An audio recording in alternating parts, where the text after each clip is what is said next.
Imagine stepping into a tomb sealed for 4,000 years. Your flashlight slicing through the stale darkness to reveal the shimmering gold of a burial mask, its divine face hiding a secret so grotesque.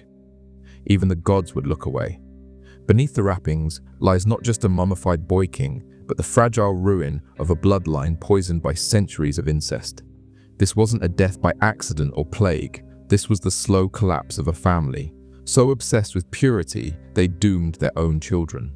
This young pharaoh, a child worshipped as a god, lived a life of hidden agony, a crooked spine, a jaw that never aligned, joints so brittle he walked with a cane by the time most boys were learning to run. Palace servants dared not speak the truth, whispering instead of curses, as if divine wrath, not human choice, warped the royal body. To him, genetics was a concept yet to be born, but deep down he must have sensed it. Something was broken in the blood. His parents were siblings, his grandparents were siblings, his great-grandparents too. Every drop of blood in his veins was a recycled legacy of a family determined to remain divine at any cost. From infancy, he was told his suffering was sacred. When royal babies died in their cribs, priests called it the will of the gods. When a prince was born with deformities, it was said the gods had marked him as special. The kingdom was a gilded prison built on a lie, that holiness came from blood, and blood must never mix with commoners. For 3,000 years, the pharaohs of Egypt clung to the myth of divine bloodlines, intermarrying with sisters, cousins, and nieces, convinced they were preserving celestial perfection. Instead, they created a breeding ground for genetic collapse. It began with one man, one ruler, who believed his sister alone was worthy of sharing his throne and his bed. To marry a mortal would be to dilute the divine, a sin not just against his lineage, but against the gods themselves. The priests agreed. The court approved. No one asked what price the children would pay. And so the tradition hardened into law, then into culture, then into blind faith. Each generation sank deeper into isolation, believing deformities were divine signs, not warning flares. What began as spiritual purity became biological suicide. A slight overbite in one generation became a debilitating jaw in the next. A clubfoot here, a stillbirth there, all brushed off as mysteries of the gods, never traced back to the bedrooms of the royal palace. The Egyptians were not fools. They were master builders, astronomers, medical pioneers. But even the sharpest minds can be blinded by belief. Court doctors chronicled the twisted bodies and early deaths, but never saw the pattern. And when one particular dynasty emerged, in the blinding heat of the 14th century BCE, it would take Egypt's genetic obsession to its horrific climax. That dynasty began with a boy born into splendor and pain. His name was Akhenaten, and long before he became the infamous heretic who abandoned Egypt's gods, he was a child whose body betrayed every lie told about divine blood. His skull elongated unnaturally, his hips flared wide, his chest swelled with feminine curves.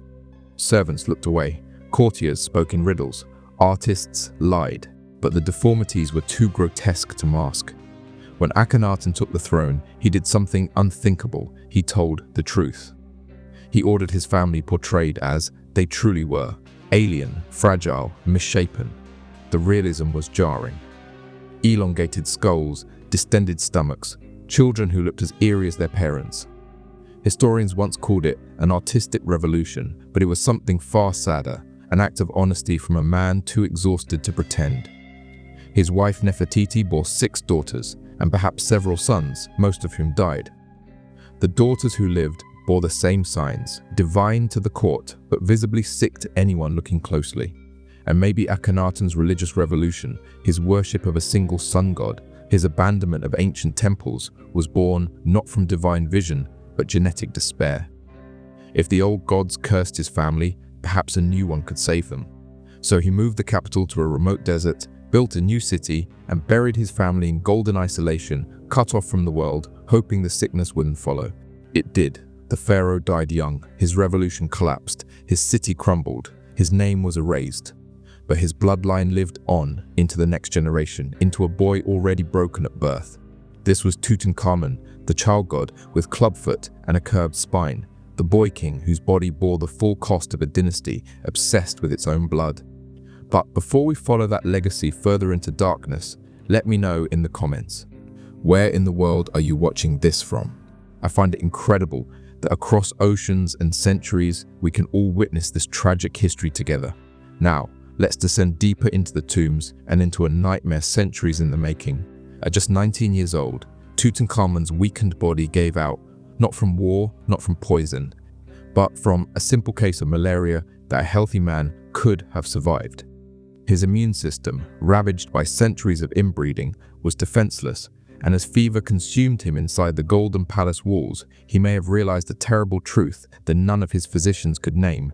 He was not cursed by the gods, but by his blood. Every painful breath, every collapsed joint, every failed pregnancy in his family, none of it was divine punishment. It was the price of a dynasty that valued purity over survival. His death came quietly, buried under rituals and gold, forgotten by the world until Howard Carter opened his tomb over 3,000 years later. Ironically, the very genetic damage that caused his early death preserved his resting place in perfect condition. And when DNA analysis was performed in 2010, science finally confirmed what the ancient world refused to see.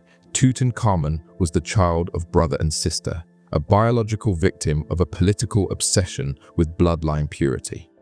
You would think such a devastating end would serve as a lesson, that Egypt, having seen the cost of incest and the collapse it brought to one of its most sacred bloodlines, might have changed course. But history rarely learns the first time. And in Egypt, the myth of divine blood proved more powerful than truth. Over 1,000 years after Tutankhamun's tragic death, the mistake would be repeated on an even more catastrophic scale. When Alexander the Great conquered Egypt in 32 BCE, his death a decade later triggered a brutal scramble for power. One of his generals, Ptolemy, claimed Egypt as his own and declared himself pharaoh. But Ptolemy didn't just adopt Egyptian titles, he adopted their darkest tradition. Surrounded by temple carvings of pharaohs marrying their sisters, the new Macedonian rulers mistook inbreeding for divine mandate. They weren't even Egyptian, but the symbolism of purity was politically irresistible. And so, the Ptolemaic dynasty was born, a Greek family ruling Egyptian lands while recreating the genetic nightmare that had doomed the dynasties before them.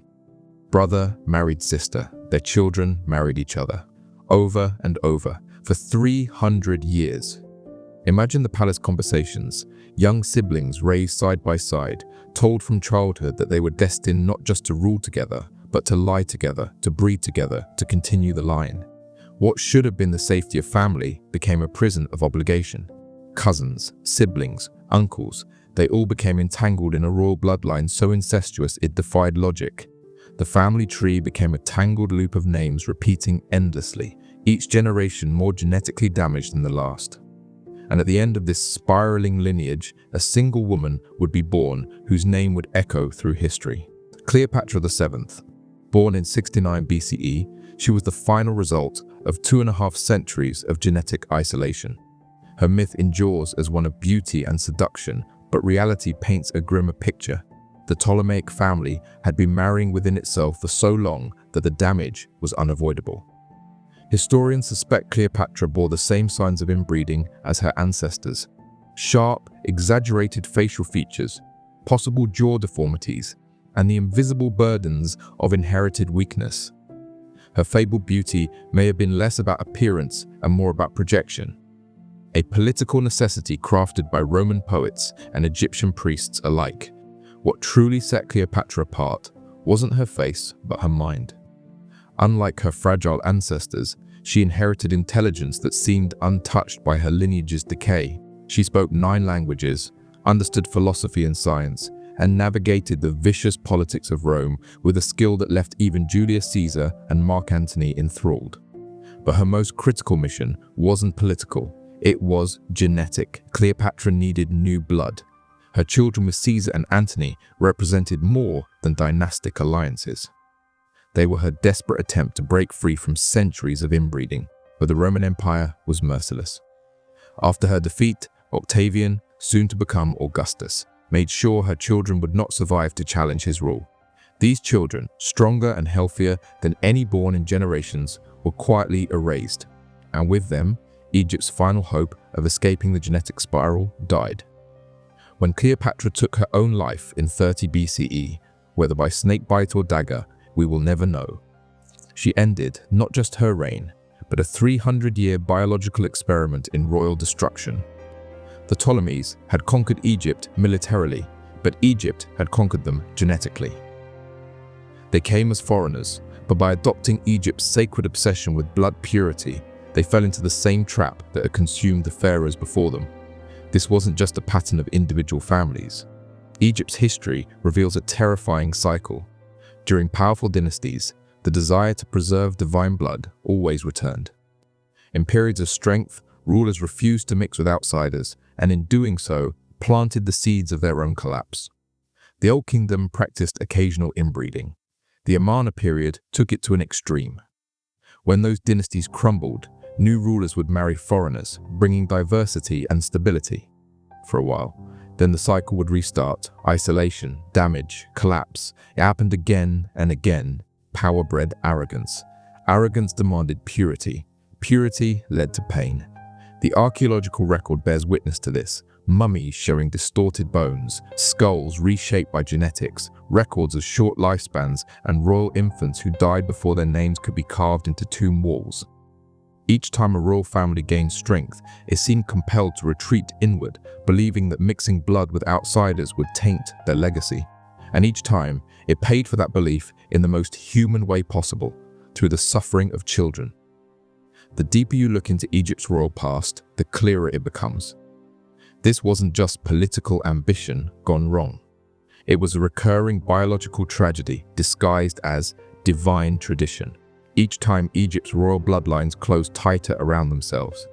The lesson was the same. Diversity brought life. Isolation brought decay, but the powerful refused to listen. Dynasty after dynasty repeated the same fatal mistake, as if ruling Egypt came with a built-in instinct for self-destruction. And the cost was never abstract.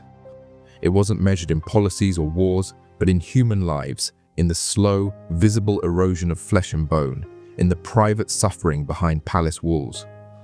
To truly grasp what inbreeding did to these so-called gods, we have to imagine not just what science now tells us, but what it felt like to be them. Picture waking in a chamber of marble and gold, with servants kneeling at your bedside, and before you even move, your body screams in pain. Your spine aching, your jaw misaligned, your breathing shallow and strained. You are worshipped as a god, but every part of your body reminds you you're anything but. You cannot run, you cannot laugh freely, you cannot play with other children. You grow up surrounded not by friends, but by other fragile relatives, other half-broken mirrors of yourself, cousins and siblings who reflect your deformities back at you. Your destiny is already written. To marry one of them and produce another generation of sacred suffering. In this golden prison, love is a lie. Marriage is politics fused with biology, and no one escapes it. Royal girls, in particular, faced a terrifying existence. Every pregnancy was a gamble between deformity and death. Would the child be born alive? Would it survive infancy? Would it resemble the gods? Or would it reveal the truth behind the illusion? Some queens retreated into silence after too many miscarriages. Others disappeared from public life entirely. The lucky ones found comfort in wine or opium. Most endured their grief in private, while court ceremonies praised the divine will that was killing their children. Modern genetics explains what they couldn't. When close relatives reproduce, each child has a dangerously high chance of inheriting 2 copies of any recessive gene, the blueprint for disaster. In a healthy population, these genes are masked. But in royal Egypt, they compounded like a curse passed from one generation to the next. You can see it in the mummies. The sunken skulls, the malformed jaws, the club feet, the compressed spines. Art historians once believed these were stylistic flourishes, exaggerations of divine beauty, but they weren't. They were realism forced into sacred imagery, deformity passed off as holiness. The royal portraits with their stretched heads, feminine male bodies, and distorted proportions weren't fantasies. They were silent cries for help dressed as art, but the damage didn't stop at the surface. What ancient artists couldn't paint were the internal horrors, immune systems so fragile a cold could be fatal, lungs that struggled to breathe the desert air, brains affected by hormonal chaos, nervous systems wired for pain. These weren't minor issues. This was cellular devastation, a body collapsing from the inside out. What began with a few awkward traits in one generation escalated into full systemic failure by the next. And yet, no one stopped. No one asked why. Every dying infant was seen as part of a divine mystery. Every malformed heir was reinterpreted as a god's unique creation. The priests found ways to bless the suffering. The courtiers kept the secrets hidden, and the cycle ground forward. Each generation was weaker than the last, but still, the throne demanded more. After all, this wasn't just politics, it was theology, it was national identity. The pharaohs believed their power came from their blood, and so they clung to it, even as it betrayed them. The tragedy is that this wasn't a single, long disaster, but a repeating one. Egypt's history shows moments of recovery when foreign queens married into the royal line, bringing strength and diversity. The Middle Kingdom thrived because it allowed political alliances to outweigh genetic paranoia. Royal children were healthier, mummies more intact, dynasties lasted longer. But the peace never lasted. With each return to power, the obsession with purity returned too. The New Kingdom and Amarna periods saw genetic extremism reach new heights, with Akhenaten's family openly displaying their deformities even as they declared themselves divine. The artistic records from this time are almost grotesque in their honesty, showing children and rulers alike with alien-like features, elongated skulls, swollen bellies, and impossible limbs. These weren't artistic revolutions. They were genetic documentation, evidence of collapse hiding in plain sight. After Amarna's fall, Egypt turned outward again, marrying into Nubian and Near Eastern royalty. And again, things improved. Stronger bones, longer lives, fewer deformities. But then came the Greeks. The Ptolemies, seduced by Egypt's ancient myths, reintroduced the very thing that had almost destroyed it. Their reign marked the most extreme chapter in Egypt's genetic collapse. A closed system so isolated that family trees became genetic cages. And through it all, the cycle repeated. Diversity brought strength, purity brought pain. But every dynasty learned too late, if they learned at all. The evidence lies everywhere, in bones, in tombs, in art, in death masks that try to hide suffering behind gold. The pharaohs believed they were preserving divine power. But in truth, they were conducting one of the longest and cruelest experiments in human genetics the world has ever seen. And its subjects weren't rats or peasants, they were kings, queens, princes, and princesses. They ruled the world, but couldn't escape the prison built by their own lineage. The end of Egypt's royal inbreeding tragedy didn't come through wisdom or reflection. It came only when science forced humanity to confront the undeniable cost of genetic isolation. For thousands of years, divine blood had been seen as a blessing. But when genetics emerged as a field of knowledge, it exposed the ancient curse hiding beneath crowns and gold. Inbreeding wasn't preserving sacred lineage, it was destroying it, cell by cell, generation by generation. The pharaohs couldn't know this. They saw genetic diversity as contamination, a threat to their God-given power. But modern biology teaches us the opposite. Variation is protection, evolution's way of guarding against the silent damage hiding in our DNA. Harmful genes exist in all of us, but they are kept at bay through diversity. In the royal tombs of Egypt, that diversity was deliberately stripped away in the name of political purity, and the results became catastrophically visible. These rulers weren't just victims of bad luck, they were casualties of ideology. And though their intentions may have been spiritual, the consequences were biological and devastating. Their collapse, though tragic, gave rise to modern knowledge. Every mummy unwrapped, every bone scanned, every DNA strand tested brought us closer to understanding the human genome.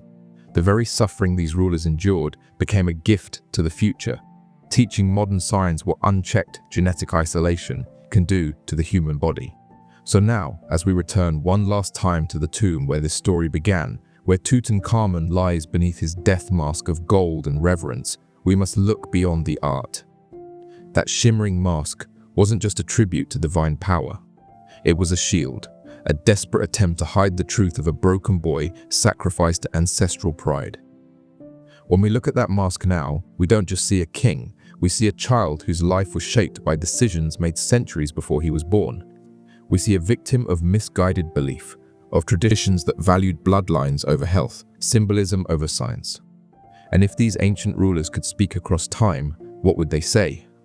Perhaps Akhenaten, the heretic king whose body defied beauty, would warn us against clinging to religious dogma that distorts reality. Perhaps Tutankhamun, the crippled boy god, would beg us to prioritize compassion and understanding over purity and pride.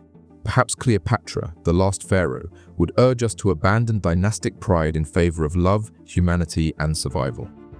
These were not just kings and queens, they were living case studies in the consequences of marrying power to ignorance. Their voices are silent, their temples mostly ruined, their names carved into stone and dust. But the message remains, not written in hieroglyphs but in bone, blood, and DNA. Mixing bloodlines is not weakness, it's survival. The tragedy of the pharaohs teaches us a timeless lesson that no culture, no religion, no dynasty is above the basic laws of biology. They thought they were protecting something holy, but they were in fact engineering their own destruction. Their golden tombs became monuments, not to eternal life, but to generational suffering. Their crowns, once symbols of divine right, now represent the weight of decisions made in ignorance. Yet their suffering was not in vain. The knowledge they unknowingly gave us is priceless. Every geneticist who studies their remains, every archaeologist who documents their deformities, every historian who pieces together the puzzle of their decline is continuing the work they never understood they were part of. They became the unwilling founders of a science that would outlive their empires. As we leave their world behind, stepping out of the shadows of their tombs and back into our modern lives, we carry more than curiosity. We carry responsibility. We remember them not as gods, but as humans who paid an unbearable price for the illusion of purity. And from their silence, we hear a final plea: do not repeat our mistake. Choose science over myth. Choose health over ideology. Choose life over bloodline. Let no throne, no tradition, no ambition ever again demand what Egypt's royal children were forced to endure. Remember us, they whisper from behind the gold. Remember what we suffered. Remember and learn. Tell us what you felt in the comments. Like, if you believe history still has lessons to teach. Subscribe, because some truths are too important to stay buried.